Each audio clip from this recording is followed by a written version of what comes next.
Batch upload is a feature that allows you to upload an Excel or CSV file using our templates for tens, hundreds, or even thousands of transactions and have your gateway process all of them on its own.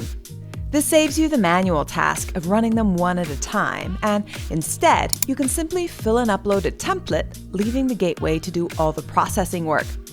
You can process a batch upload on the Batches page under the Card tab, using the Batch Upload Card button on the right. You can do the same thing with checks or ACH under the Checks tab using the Batch Upload ACH button. Let's look at what it's like to run a batch upload with card transactions. So we're going to go ahead and run the batch upload card. And we're going to make a note of the required headers. These are the fields that you must fill out in the template in order for the batch upload to process successfully. You can run batch uploads using actual card numbers, in which case you'd be required to fill out the fields under option 1. You can also run a batch upload using the customer IDs that are assigned to every customer in the gateway. And with that option, you'd be required to fill out the headers under option 2. You can find the customer IDs on the Customers page in the Customer ID field.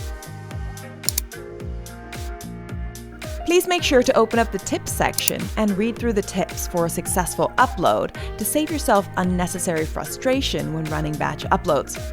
Go ahead and click on the Download Card Template button and fill out the template with the relevant data.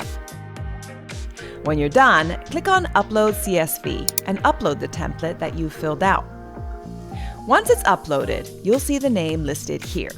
Then go ahead and click on Process Transactions.